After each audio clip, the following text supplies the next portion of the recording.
El resorte del colchón se clavaba justo en el lado derecho de las costillas de Bárbara.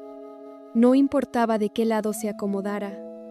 La cama individual de Salvador tenía un hundimiento en el centro que la obligaba a regresar a la misma posición. Hacía frío, un frío distinto al del aire acondicionado central de la mansión Peralta Abitia. Este era un frío que se colaba por las rendijas de la ventana de aluminio. Un viento húmedo que traía el olor a asfalto mojado y a humo de escape de la avenida principal. A lo lejos, un perro ladraba con una insistencia desesperada. Luego, el silencio volvía a caer sobre la pequeña casa de la familia Reyes. Bárbara abrió los ojos y miró el techo en la penumbra. La luz anaranjada de un farol de la calle se filtraba a través de la cortina delgada, proyectando sombras largas en la pared. Estaba acostada en el cuarto de su guardaespaldas, en el cuarto del hombre del que estaba irremediablemente enamorada. Y sin embargo, no sentía la emoción de una aventura romántica. Sentía un vacío inmenso, un hueco negro en el centro del pecho que le dificultaba el paso del aire. Se llevó las manos a la cara. La piel le ardía donde su madre la había golpeado. Su madre, la mujer elegante, noble y fuerte que siempre la había defendido de las crueldades de Gonzalo. Esa mujer había desaparecido. La Sofía que había regresado del hospital tenía la mirada muerta, una voz que escupía hielo y un desprecio evidente por todo lo que alguna vez amó. La había echado a la calle junto con Emma. Como a un mueble viejo que ya no combinaba con la sala, Bárbara se sentó en el borde de la cama. El colchón rechinó. Llevaba puesta una playera grande de algodón gris que Salvador le había prestado para dormir. Le quedaba enorme, cayéndole casi hasta las rodillas. Olía a jabón de lavandería barato y, muy en el fondo, al aroma a madera y loción de chava. Hundió la nariz en el cuello de la camiseta por un segundo, buscando un poco de consuelo, un ancla para no volverse loca. Tenía la garganta seca. Un nudo de arena que no la dejaba pasar saliva. Se puso de pie despacio. El piso de linóleo estaba helado bajo sus pies descalzos. Caminó de puntillas hacia la puerta de madera delgada. Giró la perilla con extremo cuidado para no hacer ruido y salió al pasillo estrecho. La casa estaba a oscuras. Solo la luz de la luna y la calle delineaban los muebles. Bárbara avanzó con pasos lentos, rozando la pared con la yema de los dedos para no tropezar. Al pasar por el pequeño comedor, vio la mesa redonda con 4 sillas. Había un frutero de plástico en el centro y una Virgen de Guadalupe de yeso en una repisita en la pared, con una veladora eléctrica titilando en rojo. Era un hogar humilde, sin obras de arte ni candelabros de cristal europeo, pero tenía algo que la mansión de los Peralta Abitia había perdido hace años: paz. Olía a café de olla de la noche anterior, a tortillas de harina, a una familia que, a pesar de estar rota por el abandono de Inés, se sostenía con amor de verdad. Llegó a la cocineta. Abrió la puerta del pequeño refrigerador blanco. El motor zumbó. Protestando por el esfuerzo, sacó una jarra de plástico con agua. Se sirvió un vaso y bebió un trago largo. Apoyando la cadera contra la barra de azulejos, fue entonces cuando escuchó el ruido, un quejido sordo, áspero, seguido de un crujido de resortes. Bárbara dejó el vaso en la barra. Caminó en silencio hacia la sala de estar. El espacio era tan reducido que la cocina y la sala casi se tocaban. Ahí estaba Salvador. El sillón floreado era por lo menos 20 centímetros más corto que él. Estaba hecho un nudo, con las rodillas encogidas casi hasta el pecho, intentando caber en ese espacio minúsculo. Llevaba puestos unos pantalones deportivos de algodón gris y una camiseta blanca de tirantes. La cobija delgada de lana que se había echado encima se había resbalado, cayendo al suelo, dejándolo expuesto a la corriente de aire que entraba por la rendija de la puerta principal. Chava tembló ligeramente en sueños. Cruzó los brazos sobre su pecho, intentando conservar el calor corporal, y frunció el ceño. Bárbara sintió un pinchazo en el corazón. Él le había dado su cama, su espacio seguro, su ropa limpia, y se había condenado a dormir en un mueble donde ni siquiera podía estirar las piernas. Todo para que ella no pasara frío. Se acercó despacio. Sus pies no hicieron el menor ruido. Se agachó. Recogió la cobija del suelo y la sacudió un poco. Con una suavidad que ella misma no sabía que tenía, se inclinó sobre él para cubrirlo, pero el barrio y los años de ser escolta no perdonan. El cuerpo de Salvador reaccionó antes de que su cerebro despertara. Al sentir el cambio de temperatura y el movimiento cerca de su rostro, Chava abrió los ojos de golpe. Su mano derecha salió disparada como un resorte, atrapando la muñeca de Bárbara con una fuerza brutal en la oscuridad. Bárbara soltó un pequeño jadeo de dolor, dejando caer la cobija sobre él. Salvador parpadeó, con la respiración agitada, la otra mano ya cerrada en un puño, listo para golpear. Tardó exactamente 1,5 segundos en enfocar la vista y darse cuenta de que la sombra que tenía enfrente no era una amenaza. Era la playera gris. Era el cabello rubio alborotado. Eran esos ojos asustados que lo miraban desde arriba. Güerita, soltó Chava, la voz pastosa y ronca por el sueño. Abrió la mano de inmediato, soltándole la muñeca. Se sentó de golpe en el sillón viejo, frotándose la cara con ambas manos, maldiciendo en voz baja: «Perdóname. Te lastimé. No sabía que eras tú. Reaccioné por puro instinto animal. Discúlpame. Por favor».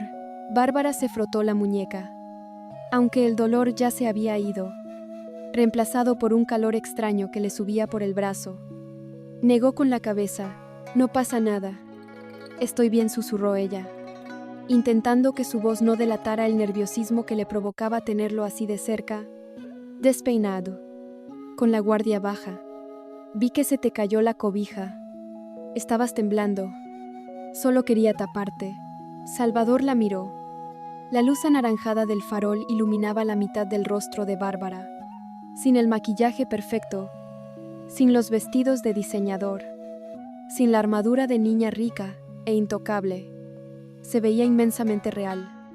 Y hermosa, demasiado hermosa para el sillón roto de su sala. «No tienes que cuidarme a mí. Yo estoy acostumbrado al frío de aquí afuera». «Pues no deberías acostumbrarte a estar incómodo solo por darle a los demás lo mejor que tienes», respondió ella, sentándose en la orilla de la mesa de centro, justo frente a él. Sus rodillas casi rozaban las de Chava. El silencio volvió a caer sobre la sala. Un silencio denso, eléctrico. La respiración de ambos parecía sincronizarse en la oscuridad. «No puedes dormir», afirmó él. No fue una pregunta. Se hizo a un lado en el sillón, arrastrándose hacia la esquina de la pared, y le dio un par de palmadas al espacio libre que quedaba a su lado. «Ven. Si te quedas ahí sentada te vas a congelar las piernas». Bárbara lo dudó un segundo. Las reglas de su mundo decían que esto estaba mal. Ella era una mujer casada. Él era su empleado. Estaban en la casa de su padre. Pero todas las reglas de su mundo se habían ido a la basura en las últimas 24 horas. Se levantó de la mesa y se sentó a su lado en el sillón. El espacio era tan reducido que sus hombros y sus muslos se apretaron el uno contra el otro. Chava tomó la cobija de lana y la extendió, cubriéndoles las piernas a los dos. El calor fue inmediato. «El colchón está duro, ¿verdad?», preguntó Salvador, con una media sonrisa triste. «Te lo dije. No es de esos de espuma con memoria que tienen en tu casa». Bárbara soltó una risa pequeñita, un sonido frágil que se rompió rápido. «No es el colchón. Es la cabeza. No la puedo apagar». Bárbara recargó la cabeza hacia atrás, apoyándola contra la pared desconchada. «Cierro los ojos y sigo viendo la cara de mi mamá cuando me corrió. No la reconozco. Salvador. Toda la vida. Ella y yo fuimos un equipo. Me aguantó mis locuras. Me aguantó mis dietas extremas, mis vómitos, mis berrinches por no querer mirarme al espejo. Ella estuvo ahí cuando rompí el cristal del baño a puros golpes porque odiaba mi cuerpo. Y hoy me miró como si yo fuera un parásito que le estorba». Chava apretó la mandíbula. Le dolía físicamente verla sufrir así. «A las personas les pasan cosas oscuras por la mente cuando sienten que pierden el control», dijo él en voz baja. «Tu jefa acaba de enterarse de que tu papá se estaba revolcando con su asistente. Aparte, la abrieron en una plancha de hospital. El veneno que traía adentro le explotó. Y tú estabas ahí cerca. Pero se le va a pasar. Te lo prometo que se le va a pasar. No eres un parásito. Güerita, eres lo mejor que ha dado esa familia de locos. Bárbara giró el rostro hacia él. Sus frentes estaban a escasos centímetros. ¿Y si no se le pasa? ¿Qué voy a hacer? Salvador, ya no tengo nada. Estoy casada con un hombre que me da igual. Todo mi matrimonio fue una trampa de Carlo y su papá. No tengo amigos de verdad. Puros buitres que nada más quieren salir en la foto conmigo. Y ahora, no tengo a mi mamá. Soy un fraude ambulante. No eres un fraude aquí adentro. Las palabras de Chava fueron firmes, sin titubeos. Aquí en esta casa, en este pedazo de sala vieja, no eres la heredera de los Peralta Avitia. No eres la esposa de Carlo Curi. Eres Bárbara. Nada más. Y así, tal cual eres, sin los lujos y sin las apariencias. Para mí eres perfecta. Bárbara sintió que el nudo en su garganta se desbarataba por fin, pero no en forma de lágrimas tristes, sino de un calor abrumador. No digas eso, susurró ella, bajando la mirada hacia las manos de Chava, que descansaban sobre la cobija. No soy perfecta. Mírame. Soy un desastre. Hago daño a la gente que me quiere. Te hice daño a ti. Chava levantó la mano derecha. Sus dedos, grandes y ásperos, buscaron la barbilla de Bárbara. La obligó a levantar el rostro con una delicadeza extrema. A mí no me puedes hacer daño si estás conmigo. El único daño que me haces es cuando te vas por esa puerta y finges que no sientes lo mismo que yo. Los ojos de Salvador estaban fijos en los labios de Bárbara. El aire acondicionado, los autos lejanos, el miedo a Andrómeda, el peso de la quiebra inminente. Todo desapareció. Bárbara se dejó llevar por la inercia de la gravedad. Acortó los últimos 3 centímetros que los separaban. Recargó su cabeza en el hombro de él. Escondiendo el rostro en el hueco de su cuello, cerró los ojos y soltó un largo suspiro.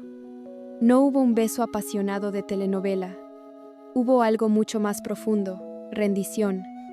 Por primera vez en su vida, Bárbara dejó de luchar contra su propio cuerpo y contra el mundo, permitiéndose descansar en los brazos del único hombre que la veía de verdad. Salvador la rodeó con su brazo izquierdo, pegándola contra su pecho, escondiendo su nariz en el cabello rubio alborotado. La casa estaba en silencio. La madrugada parecía eterna, y en ese pequeño sillón roto, ambos encontraron un refugio que ninguna mansión podía comprar. De pronto, el silencio se rasgó.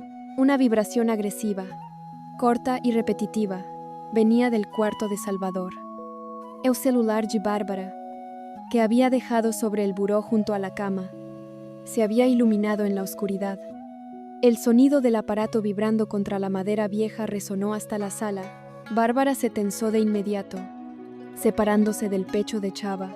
«Es mi teléfono», murmuró, con el pánico regresando a sus ojos. Chava se levantó primero, soltando la cobija. «Quédate aquí. Yo voy a ver». Caminó rápido por el pasillo. Entró a su cuarto. La pantalla del celular brillaba con una luz blanca que lastimaba la vista en la oscuridad. Salvador agarró el aparato y miró la pantalla. No era Carlo. No era Gonzalo. Era un mensaje de texto. Del número de Sofía. Salvador frunció el ceño. El mensaje no era una disculpa de una madre arrepentida. Era una sola línea de texto, escrita con una frialdad matemática que le heló la sangre. Si crees que huyendo te vas a salvar del colapso de esta familia, estás equivocada. Te doy 24 horas para firmar el divorcio con Carlo Curi y ceder tus acciones de la empresa a Inés Encino. Si no lo haces, publicaré tu historial médico y el de tus trastornos frente a toda la prensa del país. Ya no tienes madre, Bárbara. Tienes una enemiga. Ané.